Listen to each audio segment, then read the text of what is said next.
Good morning, all. It's a good one, I think. Welcome to my classroom in this biochemical engineering course. So, I think today is our last class because as per our timetable. So, the final topic in our course is downstream processing, introduction to downstream processing.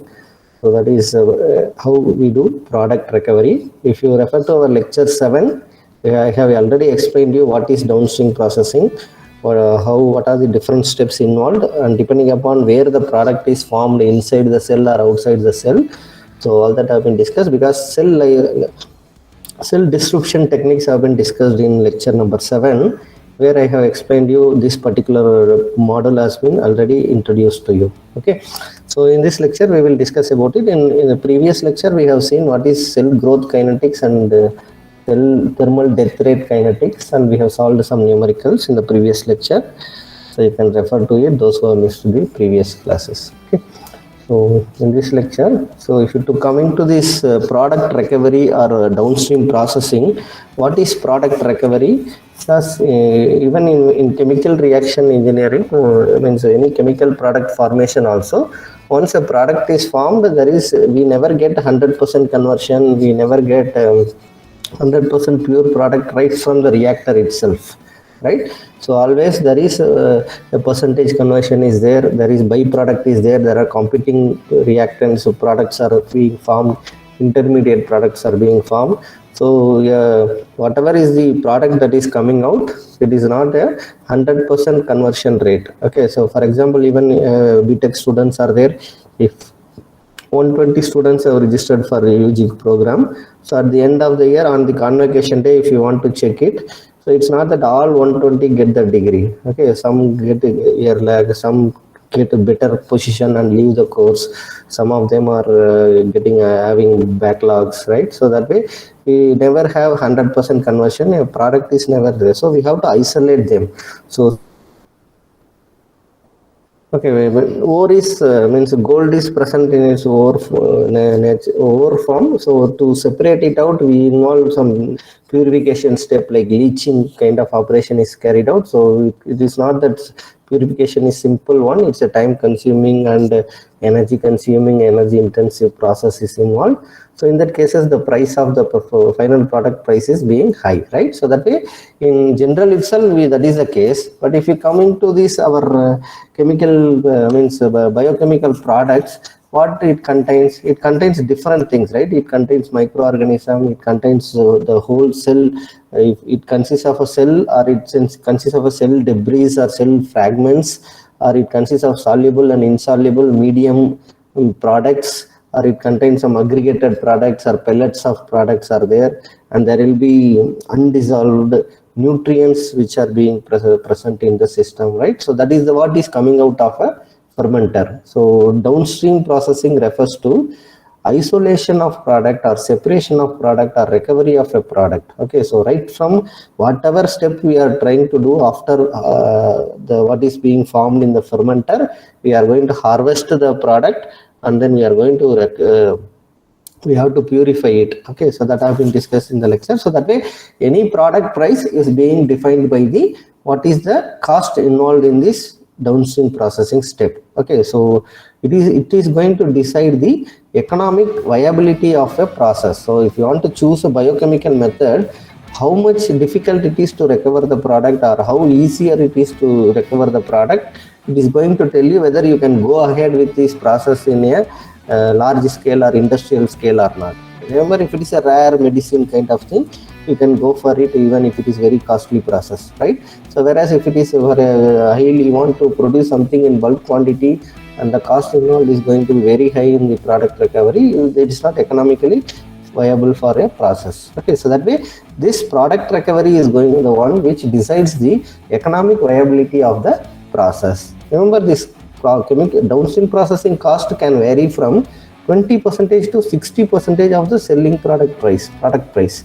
Okay, so final product price will be means out of the final product price, this downstream processing cost is going to be mostly 20 to 60%. And there are some additional kind of products or even recombinant DNA fermentation products are there, means it even consists of 9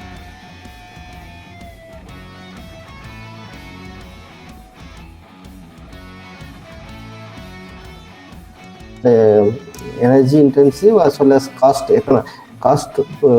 costly process, expensive process involved in this overall biochemical engineering plant or chemical plant. Okay, so that way upstream side is there, harvesting is there, then we have downstream side. Okay, and actually because after the bioreactor, whatever step is involved, all the steps that are involved in separating and purifying the products are called as product recovery or downstream processing. Okay, because as I told you, the product that is coming out of a fermenter is consisting of medium, undissolved medium, it consists of microorganism, it consists of cells, it consists of cell debris, it consists of medium. Okay, it consists of other soluble insoluble products also. Okay, so to define it, the isolation and purification of a biotechnological product to form a suitable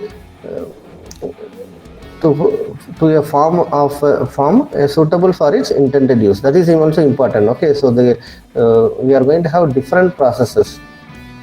As I told you, this any biological product will include cells, organic acid, amino acids, solvents, antibiotic, industrial enzymes, therapeutic proteins, vaccines, etc. So in all these places, we are going to have downstream processing step being involved in the preparation of all these things. Okay, so the complexity of this processing step is determined by the required purity, how much purity we want, right? So how much purity is possible physically, because even though theoretically it is possible, if you give infinity time or infinite solvent is used, it is possible to get 100% purification, but whether it is economically feasible, where we have to there is a trade-off between these two, right? Cost versus purity. So whatever is the purity, it depends upon the intended use. For medicinal uses, we are going to have high pure product, but if it is an industrial scale, we can have a smaller purification is sufficient, right? So the separation principles also depends upon what is the size of the product and the nature of the product. Okay, so this again we will discuss in detail. So this depending upon in the biochemical engineering, I have discussed with you that it can be the product that is being formed outside the cell, because cell excretes the outside your desired product is present outside the cell or present inside the cell. Based on that, we can call it as extracellular or intracellular products. Okay, so if it is intracellular products, we have to first disrupt the things with cell disruption technique, which we are discussing in lecture number 7. So first we have to disrupt the cell to take out the product, then we will go for purification. But if it is extracellular product, only it will be present in small concentration, so we may have to do the concentration, thickening of the thing has to be done, increase the concentration first, and then we go for purification step. Okay, so we can broadly classify the downstream processing as initial isolation. Okay, it can be classified as initial isolation,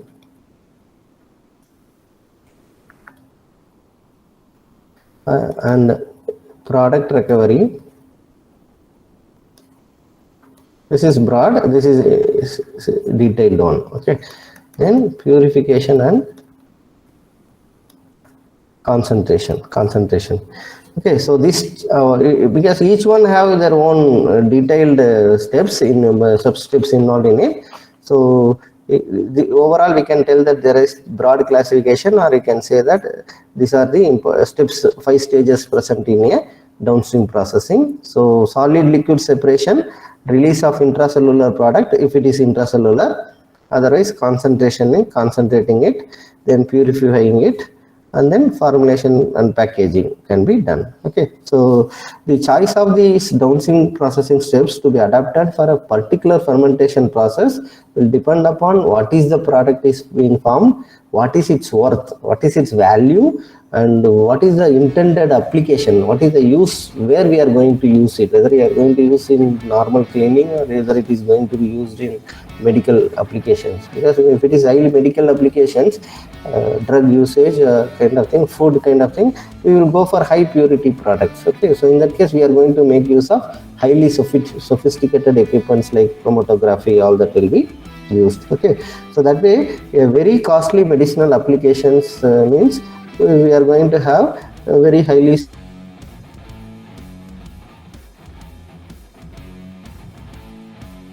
is for industrial applications, so we can do only these initial isolation steps. Okay, so this initial isolation step and purification is sufficient. But if it is for medicinal applications, we are going to make use of highly sophisticated thing. Okay, so when we say this initial isolation processes, it is like solid liquid separations like sedimentation, fermentation, filtration, sedimentation, filtration, centrifugation, kind of solid liquid separation technique. Even decanters we have used, right? Centrifugation, okay, or you can use decanters. All these can be used. Okay, so next important thing is whether the product is being intracellular or extracellular, and what is the choice, which one I am going to make use of. As I told, there are n number of unit operation available for separating solid liquid system, liquid system, solid liquid gas system, or it may be liquid solid system, like that. So depending upon the number of phases involved, there are various unit operations are available, right? As a chemical engineers, we are very aware of it, and we know many unit operations. We learned in mechanical operation course, we have learned it in heat transfer course, we have learned it in mass transfer course, we have learned in CRE, other courses, design courses, we have designed several equipments, right? So we have good knowledge of it as a chemical engineer on various unit operations used for this kind of physical separation. Okay, so that way, if n number of it is there, how we are going to choose. So what are the factors on which the selection of a particular downstream processing step for a given process is selected? It depends upon, number one, it depends upon the location of the product. As I said, it is whether it is present, the final product form is inside the cell or outside the cell in a fermenter where it is formed, and what is the heat nature, whether heat resistant or it is how it is sensitive to heat or how it is resistant to heat. That also it's going to decide, and the quantity of the product is present in the fermenter, whether it is highly concentrated it is formed or it is very diluted concentration is present, right? So based on that, we have to use some of the thickening equipments also, right? And also what is the final price of the product price also is going to use, and what is its intended use, that final use, end use of the product, and the minimum acceptable standard of purity. Because if 60% purity is sufficient, we need not do some sophisticated process to get a 99%. If this can do for industrial process, we can simply stop up to here, right? So that way we are reducing the cost of purification. Okay, so purity percentage can be less for industrial applications. For medical applications, we can go for higher these things. Okay, so because and also this downstream processing will be influenced by the what is the composition of the fermentation broth that is coming out of a fermenter, whatever impurities, what is the impurity present, what is its nature, what is how it is going to interfere in our all the unit operations that we are going to perform. Okay, so that's how it's going to work. Okay, so before that, this different steps involved we can recall from our lecture number 7. You again go back and check that lecture number 7. We have discussed this area there also. So whatever is the desired product present in a cultural fermentation broth, it is going to have your desired product as well as undesired product. So based on whether the product is present inside the cell wall, cell of the microorganism, or it is present outside the cell, we are going to have steps involved going to be changed. Okay, so if it is intracellular product, first step is to it's like a capsule. If you consider cell as a capsule, your product is present inside the capsule. So first step is going to break the cell wall membrane and take out the product from within it, right? So that is the first step. So we have discussed that in lecture number 7 in detail. So that again comes under this downstream processing. There we discussed like cell destruction techniques. So there it is protein recovery step. Here it is called as protein recovery kind of steps. So but all the steps involved are same. Whatever we have discussed under the topic one lecture, it is going to be used here also. Okay, so first step is if the product formed is present inside the cell of a microorganism, so we are going to make use, first step is to separate the product from the cell. Okay, so that cell description technique We have discussed them in detail. So once we have to do that, then it comes with extracellular product techniques also. What we will be doing first? The first thing is we are going to have broth with solids and liquid, right? So in that case, if it is an extracellular product, we are going to have fermentation broth with solid and liquid. Even if it is intracellular product, after cell dissolution, we are going to have broth with solids and liquid, right? So after that, what we will do, solid liquid separation has to be performed, right? So whatever solid is present, we can make use of flotation, flocculation, filtration, sedimentation, centrifugation kind of technique. Remember, mostly here gravity, by gravity we try to separate it out. Okay, some cases ultrafiltration kind of filtration, RO can be used. Okay, if it is liquid separation, okay, solids will be retained there, so that way we can make use of that also. Okay, and if coming to next one is, once we have taken out the solids out, remaining thing is we are going having only a liquid, but in liquid our product is only 5% or very less percentage. So we want to increase it to higher concentration. So then we have to vaporize or separate out the liquids from it, right? So how we can do that? Again, now we are going to do here desired product you assume is to be acetic acid also. Okay, so whatever is the acid that is produced by a biochemical process or biodiesel, whatever. So then we have to increase the concentration of the, we have to increase the concentration. So concentrators are going to be used, that can be performed by evaporation techniques, right? Liquid extraction, membranes can be used, membrane filtration can be used, again precipitation can be used, adsorption techniques can be used to increase the concentration or separate the product. Okay, so these are some of the techniques. After concentration is high, then what we can do is high purity can be done. So if needed have further purity is required, we are going to use some of these sophisticated techniques like chromatography. What you can do, so different chromatography techniques are, you have gel filtration, you have ion exchange chromatography, you have affinity, we have hydrophobic interaction type. So different types of techniques can be done to further proceed.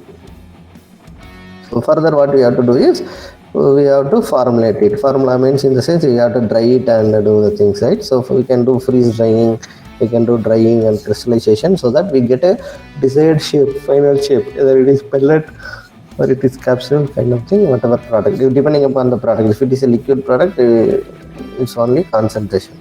Okay, so after formulation we will be getting the final product, which can be packed and stored under recommended conditions of temperature and pressure. Okay, so that is the thing happening in case of a downstream processing. So this all the steps involved here is called as downstream processing. So if you look at our lecture number 7, we have discussed about what is cell disruption is one of the crucial step for the release of the intracellular components such as nucleic acid, metabolites or proteins. So because microorganisms are protected by the cell wall, if in order to release their content, we are going to use cell disruption techniques. So we have discussed about cell lysis, different techniques are used, physical methods, chemical methods, enzyme treatment methods, mechanical methods are there. Okay, so under that ultrasonication is one of the widely used method. Detergent chemical methods, detergent method is there, and thermolysis is one of the widely used technique there. Okay, so this has been discussed in lecture number 7. Also we have seen that this bioprocess flow diagram was shown there. What is upstream processing, what is downstream processing has been discussed in detail in that lecture. And just to recall again, so here we have whatever is a fermentation process is involved. First we will take a seed culture will be introduced in the fermentation. So from the fermentation we will be harvesting the product in the form of, depending upon whether it is intracellular product or extracellular product. Extracellular product is directly can be captured, purified, polished and formulated. If it is intracellular product, we have to perform several steps. Cell disruption technique has to be followed. So all this needs to be, several steps are involved when we are getting our final product. Okay, so now this I want to coming to the what is recent developments in this downstream processing, because traditionally what people have been doing is what we study in our textbook, right? So if you look at the latest research paper, review papers that is published in this 2020, so there is advanced integrated downstream processing have been used. Okay, so process flow sheet, this thing is comparing a traditional downstream process with an integrated approach.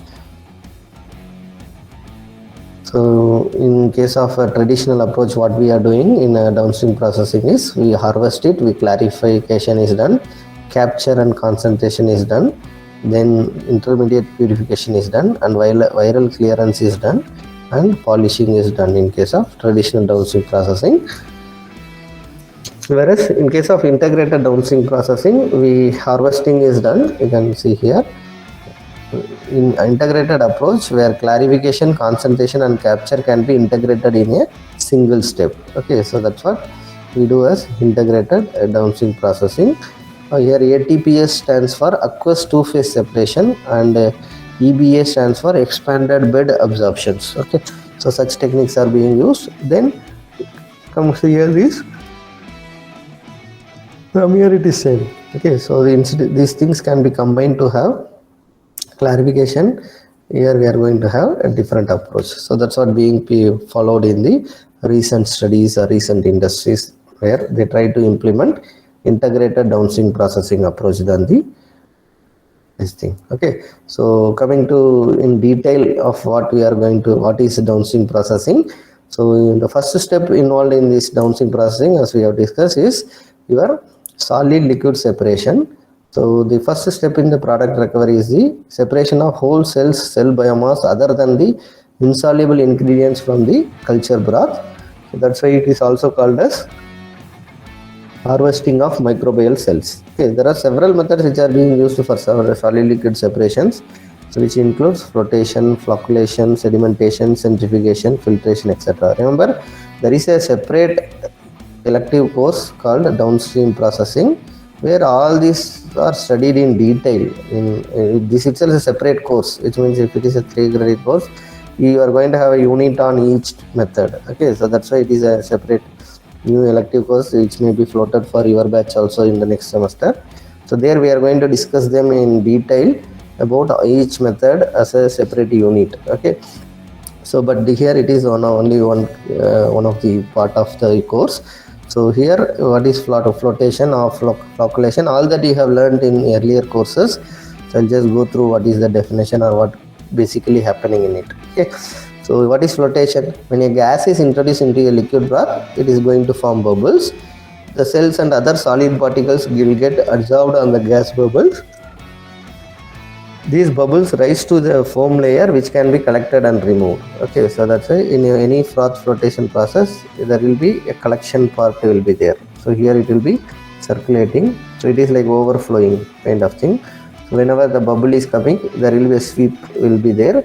So that sweep will be pushing these bubbles, means foams, into the side. So there it will be taken out. Okay, so that way we will be collecting the foam layer. Okay, and then we are removing it. Okay, so that is one way of doing flotation is being done. The presence of certain substances referred to as collector substances facilitates the stable foam formation, like long chain fatty acids or amines. And what is flocculation? In flocculation, the cells form large aggregates to settle down for easy removal. So the process of flocculation depends on the nature of cells and the ionic constituents of the medium. Addition of flocculating agents like inorganic salts or organic polyelectrolyte or mineral hydrocolloid, so they are often necessary to be added into the system to achieve the desired flocculation or appropriate flocculation. And we know about the sedimentation. So it is applicable only for large particle size greater than 100 micrometers. It is a slow process and takes up to 3 hours. In a free settling process, it depends only on the gravity. If it is centrifugal, then you are going to have centrifugal force in addition to it. So if the particles are having a high density, in that case the sedimentation will be effective, because the particles settling will have a high particle density. So there in fluid mechanics course we have learned about what is terminal settling velocity of a particle, right? So what is the zigzag motion a particle undergoes before getting settled? Right, all that will be coming into picture if we are looking into the sedimentation process. So if you look at the centrifugation process, it is the technique based on the principle of density differences between particles to be separated and the medium. So density of the particle is there and density of the fluid is there. So the difference is going to be your driving force when you are doing the centrifugation. Okay. So this is mostly used for separating solid particles from liquid phase. I have shown even a demonstration video in our one of the lectures. We take once the cell is grown. So what we do is we keep it in a vial and put it in centrifuge. So after some 16,000 RPM for 10 minutes, when we take out, all the solid particles will be settled. So we are going to have a clear solution here. Okay, if your desired product is this liquid, we have to separate it out, right? So that can be performed. However, there are certain limitations for large-scale industrial centrifugation in recent years. So continuous flow industrial centrifuge have been developed, but still it's not widely accepted. Okay, because its cost associated with is going to be a deciding factor in while choosing whether we will go for centrifugation or not. Okay. In this centrifugation, there is a continuous feeding of the slurry and collection of a clarified fluid, while the solid deposited can be removed intermittently. Okay. So this is some of the images of a centrifuge which are commonly used in downstream processing. You can see different type of designs which are being done. Okay, you have A as the tubular bowl centrifuge, disc centrifuge, multi-chamber centrifuge, scroll centrifuge. That is like a decanter. Coming to this filtration is one of the most commonly. Sedimentation we have seen, there is no filter involved in it. We keep liquid in a standalone position in a cylinder. It will automatically, the solids will be settling depending upon the time, depending upon the particle density and the difference in the density of particle and the density of the liquid, right? So now coming to this filtration, it's most commonly used technique for separating the biomass and the cell culture filtrate, because the efficiency of the filtration will depend upon several factors like size, what is the size of the organism, whether the other foreign organisms are present in it or not, what is the viscosity of the broth or medium, and what is the temperature in which we are operating. Okay. So if you look at the filtration, there are three major type of filtrations based on the particle size and the other characters which are okay. So if you look at these three type of filtration, depending upon the particle size, we can call it as microfiltration, ultrafiltration, or hyperfiltration. I hope you have a separate elective course in the next semester, membrane technology, where you will learn all this filtration in detail. So if you know the size of the particle in this range is given, so we have a type of filtration, and what it can be separated, you can see if it is a microfiltration, we can separate cells or cell fractions, and viruses can be separated in microfiltrations. If it is we have to separate out the enzymes, then we have to go for ultrafiltration. So because the enzymes will have molecular weight greater than 1000, if such compounds needs to be separated, we have to go for ultrafiltration, where the size of the particles ranging from 0.001 to 0.1 micrometers. Then if the molecules, if the solid particles or particles having a molecular weight less than 1000, that is less than that of water, we can go for hyperfiltration, where the size of the particle is varying from 0.0001 to 0.001 micrometers. Okay. So in the filters, there are different type of filters such as depth filters, absolute filters, rotary drum filters, and membrane filters are being used in industry level. So depth filters refers to it composed of a filamentous matrix such as glass wool or filter paper. The particles are getting trapped within the matrix and the fluid will be passing out of it. So example, filamentous fungi recovery is done using this. Absolute filters, these are the filters with specific pore size that are smaller than the particles to be removed. Example, bacteria removal from the culture. And there are membrane filters with a specific pore size which can be used for isolations. So there are two type of membranes here, whether it can be static or cross flow filtration. In cross flow filtration, what we do is the cell culture will be pumped in a crosswise direction of the membrane. I'll show you a diagram a little bit later. So this reduces the clogging, and hence there is a better than static filtration. We have better separation. So industrially we are using rotary drum vacuum filters. They are frequently used for separation of broth containing 10 to 40% solids and particles in the size of 0.5 to 10 micrometers. Rotary drum vacuum filters have been successfully used for filtration of yeast cells and filamentous fungi. For this thing, we are mainly using this rotary drum filter.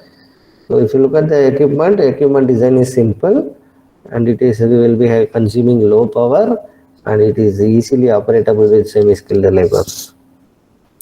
The filtration unit will be consisting of a rotary drum. I will show you a diagram for this also.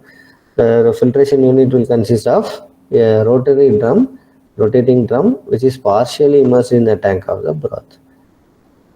We have that is like a cylindrical drum. No, it will be rotating. While rotating, it will be picking up the solid biomass, and it will get deposited as a cake on the drum surface. So this filter cake can be removed occasionally. Okay, so that way we can remove it. That's why when they are going to have a driving force to be pressure drop delta P across this thing. So when the filter thickness of the cake filter is increasing, we are going to have disturbance to the thing. So if you look at the diagram for a rotary drum, so it will have a tank of broth, fermentation broth, from which we have to do purification. So a rotary drum will be there. We are going to have a cake. So there will be a air which will be blown across it, which will be drying. Air will be drying the thing. So there will be cake formation. So such formed cake can be occasionally removed from the things continuously. Okay.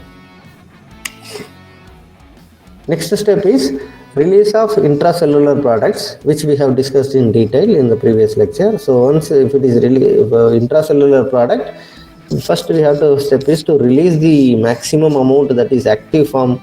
We have to get it out. So isolation is done. So there are different techniques which are used for breakage of cells.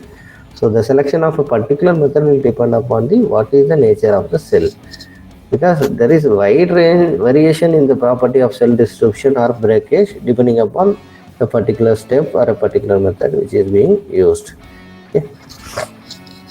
Even in lecture number 7, we have discussed in detail about cell destruction techniques. You can go through it, refer to it for this topic. Okay.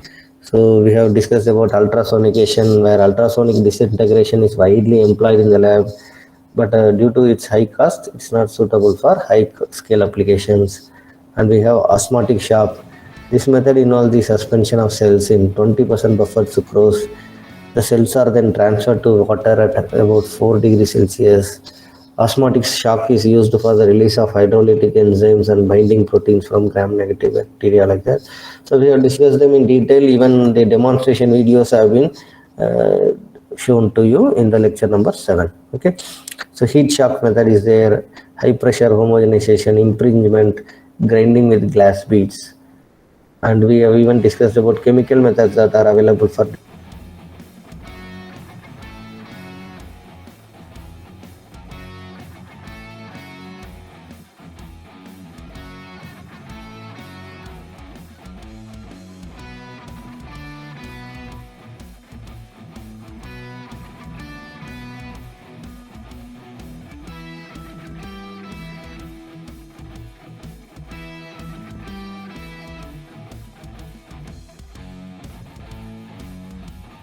we have isolated the product from intracellular material of a cell. So once it came out, it is going to be a less concentration one. So what we can do is we have to concentrate it, right? So there are several techniques which are available to do that one. As I told you, evaporation, liquid extraction, membrane filtration, precipitation and absorption can be used. So the actual process which is adopted, which will be depending upon what is the nature of the product that is being formed, and what is the cost involved in purifying it. Okay, so that will define what are the actual procedure we follow to concentrate it. Okay. So for example, if you want to concentrate, we have to make use of evaporation. In heat transfer course, we have learned about evaporators, how to design, what is the heat transfer area or heat transfer rate to be done. Everything have been learned in that evaporation. So if you call back, there are two type of evaporators is possible. You can have possible falling film evaporators or forced film evaporators. Other type is a plate evaporator. Okay. So in case of plate evaporators, the liquid to be concentrated will flow across the plate as the steam is applied. So the liquid gets concentrated and becomes viscous. So that's what these plate evaporators work. Okay. So other evaporators are also there, and another technique which is being used in separation is liquid extraction. In mass transfer 2 course we have learned about it in detail, how the liquid extraction works. So the efficiency of this extraction will depend upon the partition coefficient. What is partition coefficient? It is a relative distribution of a substance between two liquid phases. So solute is dissolved more readily and becomes more concentrated in the solvent in which it has a higher solubility. By using organic solvents, the lipophilic compounds can be conveniently extracted. So that way, we make use of these techniques using some aqueous two-phase systems or reverse Michaelis formation. We can make use of it. Because some cases organic solvent cannot be used for protein extraction because they will be losing their biological activity. That we should note. So coming to this membrane filtration, it has become a common separation technique in industrial biotechnology. It is conveniently used for the separation of biomolecules and particles and for concentration of the fluids. The membrane filtration technique basically involves the use of a semi-permeable membrane and selectively retains the particles or molecules that are bigger than the pore size, while the smaller molecules pass through the membrane pores. So the membrane used in the filtration are made up of some polymer materials. It can be polyether sulfone or polyvinyl disulfuride kind of thing. Okay, other than that, we have precipitation technique. It's the most commonly used technique in industry for concentration of macromolecules such as proteins and polysaccharides. So what we do is we add some materials and we try to precipitate out it. Okay, so for example, neutral salts, organic solvents like ethanol, acetone and propanol are some high molecular weight polymers. Besides, alteration in temperature and pH are used in the precipitation. Okay, even we have to alter the pH or temperature to affect the precipitation. Coming to adsorption, we can use solid adsorbent particles. So using that we can adsorb the products. Okay, so the biological products. Okay, so in the early days, activated charcoal was used as the adsorbent material. Nowadays we use cellulose based adsorbents which are applied for this protein concentration. So if it is a low molecular weight compound like vitamins, antibiotics and peptides, polystyrene, methacrylate and acrylate based matrices are being used for adsorption. So we have stage 4, purification by chromatography. 10 minutes, okay. Sorry. We have stage 4, purification by chromatography. The biological products of fermentation like protein, either it is maybe pharmaceuticals or diagnostic compounds or research materials, they are very effectively purified by chromatography. It is basically an analytical technique. Even chromatography course is also their separate course. You can learn them in detail also. So it's basically an analytical technique. We are dealing with the separation of closely related compounds from a mixture. So they usually consist of a stationary phase and a mobile phase. The stationary phase refers to a porous solid matrix packed in it's like a packed bed, a small size. Okay, solid matrix packed in a column, equilibrated with a suitable solvent, onto which the mixture of a compound to be separated is loaded. So the compounds will be eluted by a mobile phase. A single mobile phase may be used continuously or it may be changed appropriately to facilitate the release of desired product. So that way these chromatography techniques being used. There are different chromatography techniques are available. You can see that most common types are gel filtration chromatography, ion exchange chromatography, affinity chromatography, hydrophobic interaction, immobilized metal ion affinity. Okay, so what is the principle associated with it is given in this table. we can refer to it. And the final fifth stage is formulation stage. Formulation broadly refers to the maintenance of activity and stability of the product, biological product, which is product formed during the storage as well as distribution. We have to formulate it. We have to stabilize the product. Either it can be like making into a pellet form, making into capsules, or whatever it is. What form we are converting, that needs to be stable. Activity also needs to be maintained. For certain small molecules like antibiotic and citric acid, formulation can be done by crystallization by adding salt. In the salt form, we add it. We can keep it. Okay. And proteins are highly susceptible for loss of biological activity, hence their formulation requires special care. Certain stabilizing additives are added to prolong the shelf life of protein. The stabilizers of protein formulation include sugar,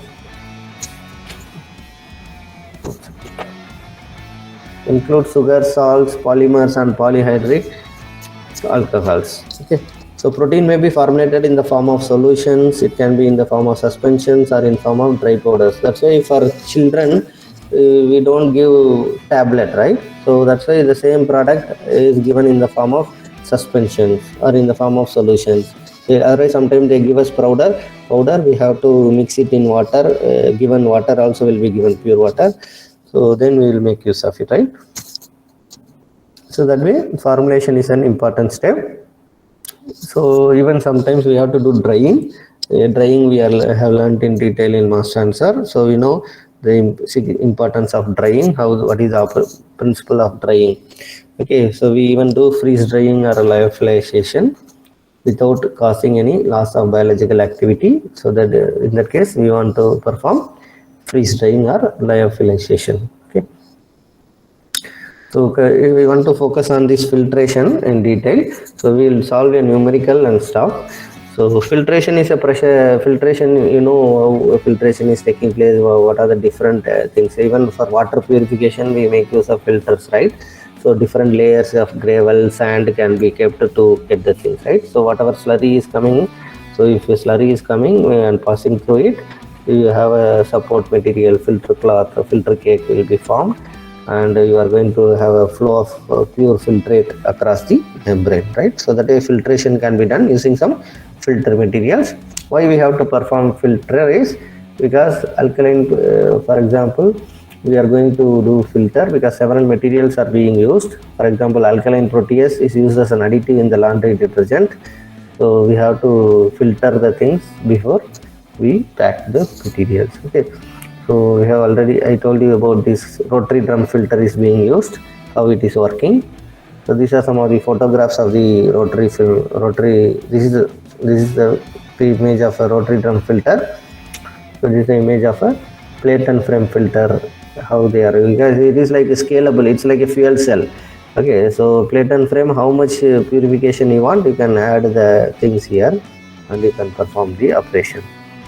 So these are some of the plate and frame filters designs which is used in the beer clarification in beverage industries. So here one thing we should know is about Poiseuille's law. Okay, recall from your fluid mechanics course, we have know what is delta P by L. Hagen-Poiseuille equation we have delta P by L equal to 32 mu V by D square. It is applicable for laminar flow, right? In laminar flow we use this Hagen-Poiseuille. This is the person. Okay, so that Hagen-Poiseuille equation you can use. You know all this term, what is what, well versed as a chemical engineer. And we have Cosery-Carbon equation. Okay, so where we define specific area per unit volume is defined. It is a property of the fluid. So if coming to this cake filter, there will be cake filter formation will be there. So obviously the rate at which you have the filtration will depend upon various parameters. Okay, so that we are going to discuss in detail.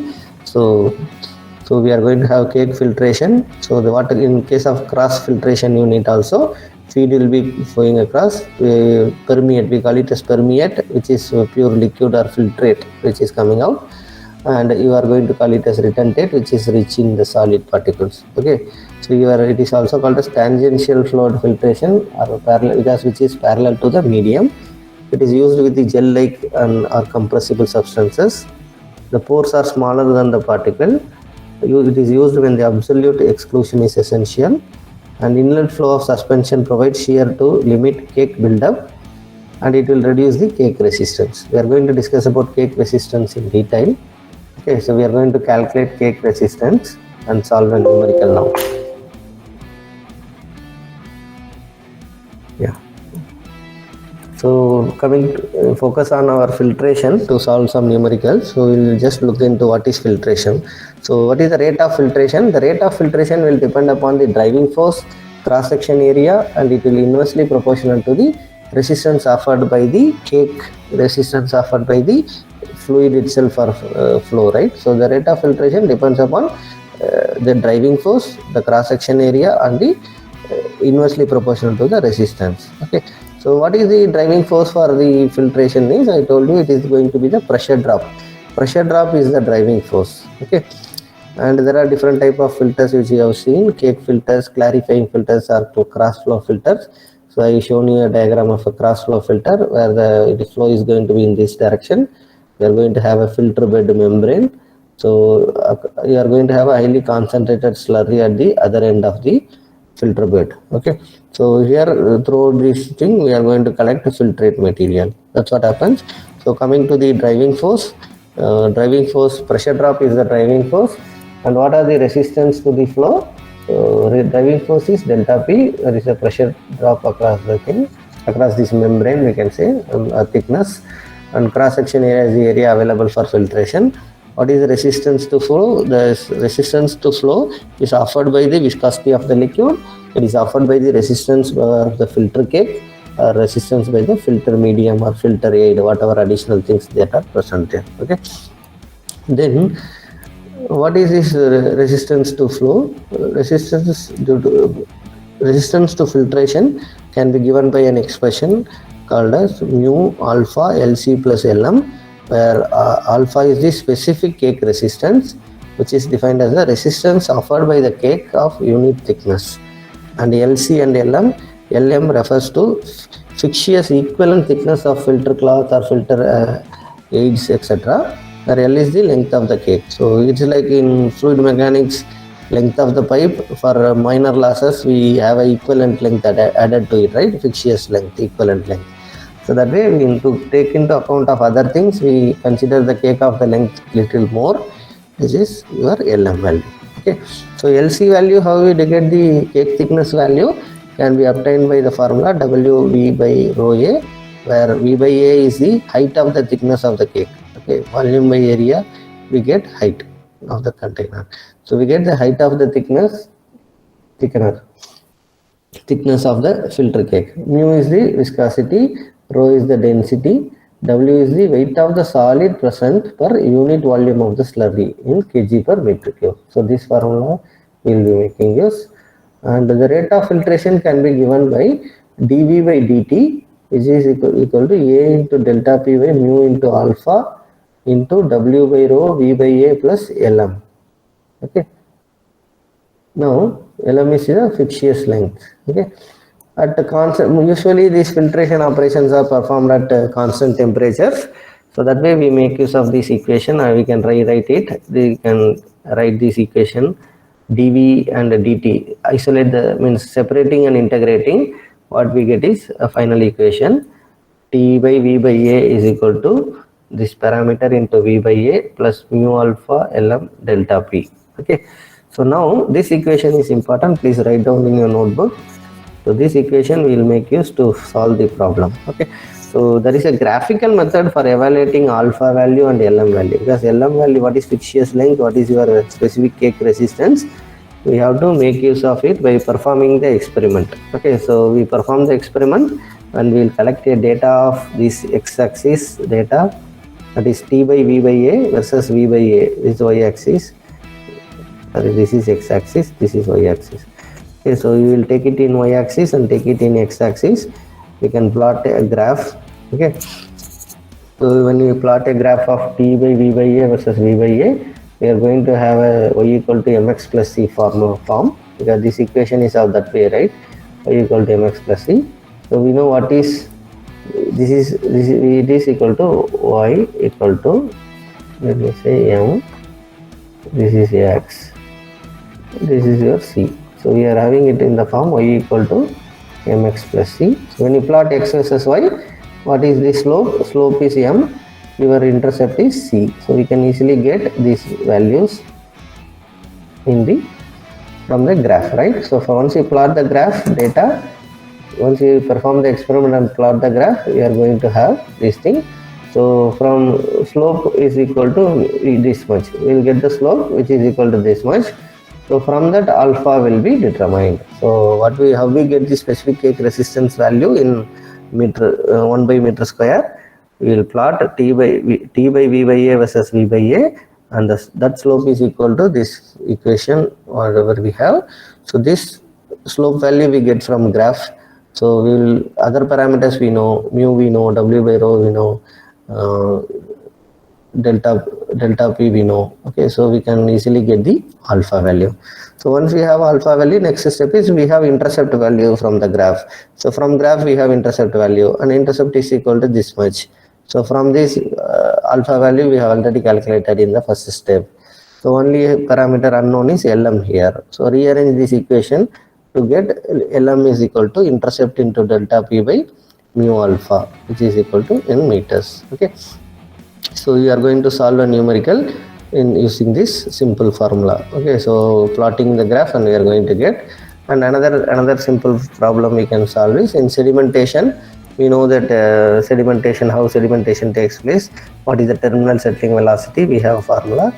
Terminal settling velocity equal to dp square g into rho p by minus rho f by 18 mu, where rho p refers to density of the particle, solid particle, rho f refers to density of the fluid, dp refers to diameter of the particle, g is your acceleration due to gravity, mu is the viscosity of the fluid. Okay, so using that we can find out terminal settling velocity. And coming to this minimum area of the sedimentation, sedimentation is nothing but a tank, right? As I have shown you the diagram. So you can, sedimentation is a tank in which we are going to allow the liquid to settle. Okay, so what is this? How to get the minimum area for sedimentation can be given by this formula. Okay, so minimum area of the sedimentation tank or thickener is given by A equal to F minus L into RS by UT into rho S. Okay, so what is F? What is L? It is a flow rate of liquids to the solids in the feed stream, and L is the ratio of, not rate of, F is the ratio of liquid to the solid. It's like mole ratio kind, mass ratio. So ratio, I repeat, F equal to ratio of liquids to solids in the feed stream to the L is ratio of liquids to solids in the exit stream. What is RS? It is the mass feed rate of the slurry.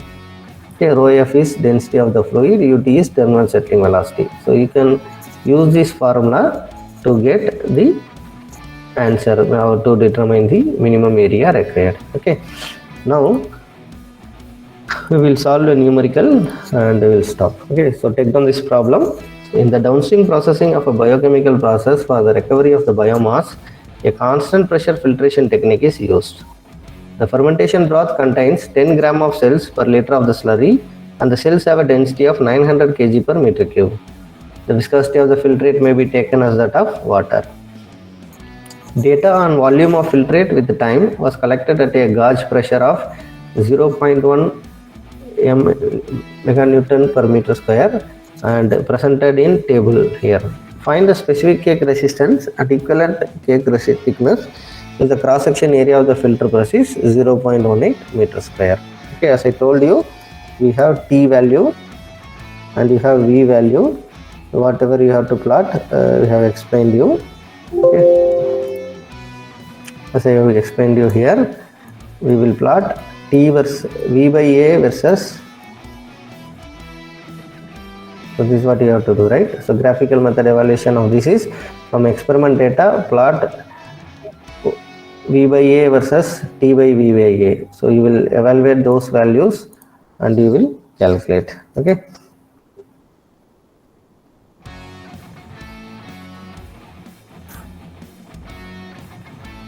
V by A, then evaluate V by A, then evaluate T by V by A. Okay, so once you calculate those values, we can get the answer. Okay, so we can solve that problem, right? I hope you should not have any issue in solving it. Take the data and solve the problem. Okay, all of you please submit the answer for this problem including your graph by today evening 5 o'clock. Okay, so you have to plot, you will be plotting a graph like this and you will get the intercept value and the slope values. Okay,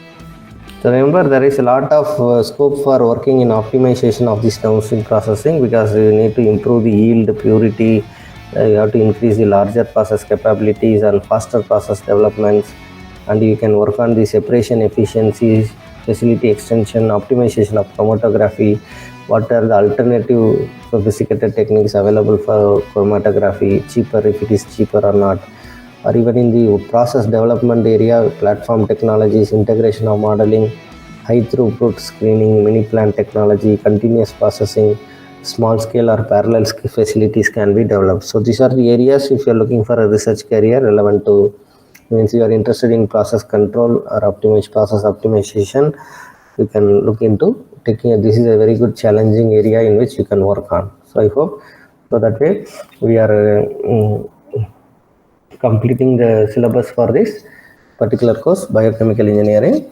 So I appreciate all who have been attending the classes regularly and who are listening to the videos in YouTube. Thank you so much for joining my classroom. Bye bye.